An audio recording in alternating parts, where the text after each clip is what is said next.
হাসি মুখে সবাইকে আশ্রয় দিত, স্বপ্ন দেখত, অথচ শেষ পর্যন্ত স্বামীর নির্যাতনের বলি হয়ে হারাতে হলো প্রাণ। নাম তার ফাহমিদা তাহসিন কেয়া।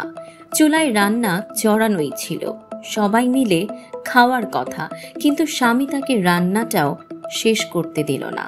কেয়ার এক বান্ধবী লিখেছেন, কেয়া ছিল আমাদের প্রভাতী শাখার ছাত্রী, স্কুল টিমে খেলতো, মেডেল জিততো, হ্যান্ডবল কোর্টে তাকে ছাড়া খেলা মানেই অসম্পূর্ণ মনে হতো। গান গাইতো, সবসময় হাসি খুশি থাকতো, এমন একটা মেয়ে যে সবার মনে জায়গা করে নিত। কেয়া ছিল স্বপ্নবাজ, পড়াশোনা চালিয়ে যেতে চেয়েছিল, কিছু একটা করতে চেয়েছিল, কিন্তু ভাগ্য তাকে সেই সুযোগ দিল না। অল্প বয়সে বিয়ে হয় কেয়ার।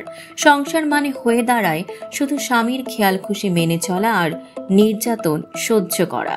একের পর এক প্রেগন্যান্সি, 4 সন্তান, সবকিছু যেন তাকে ঘিরে একটা অদৃশ্য কারাগার তৈরি করেছিল।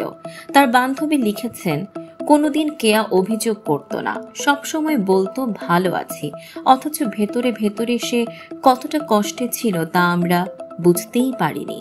কিছুদিন আগে কেয়া তার বাবাকে বলেছিল, বাবা আমাকে নিয়ে যাও, আমি আর পারছি না, কিন্তু বাবার উত্তর ছিল, মানিয়ে নাও, স্বামীদের মাথা গরমই থাকে। এরপর এলো সেই ভয়াবহ রাত। সহজেই রেগে যাওয়া এক বদমেজাজি স্বামীর নির্যাতনে মৃত্যু হলো কেয়ার। হাসপাতালে নেওয়ার পরও পরিবার প্রথমে এটাকে আত্মহত্যা বলেই চালানোর চেষ্টা করে, কিন্তু সত্য লুকোনো যায়নি। আজ কেয়ার 4 সন্তান মায়ের মুখের জন্য কাঁদছে। ছোট্ট 1.5 বছরের শিশুটি হয়তো কখনোই বুঝবে না কেন তার মা নেই। কে আজ নেই, কিন্তু সে আমাদের চোখে আঙুল দিয়ে দেখিয়ে দিল কিভাবে সমাজের নীরবতা একজন মেয়েকে ধীরে ধীরে মেরে ফেলে। অনেকেই বলছেন, কেয়ার স্বামী যতটা না দোষী, তার চেয়ে বেশি দায়ী তার পরিবার, কারণ তারাই নিজ হাতে মেয়েকে তুলে দিয়েছিল সেই নির্দয় মানুষের হাতে। আমাদের প্রশ্ন, আর কত কেয়া এভাবে হারিয়ে যাবে? আমরা কি শুধু পোস্ট লিখেই থেমে থাকবো, নাকি সত্যিই পরিবর্তন চাইবো? কেয়া আর ফিরবে না, কিন্তু তার গল্প আমাদের মনে করিয়ে দিক, চুপ থাকা মানে অন্যায়ের পাশে দাঁড়ানো।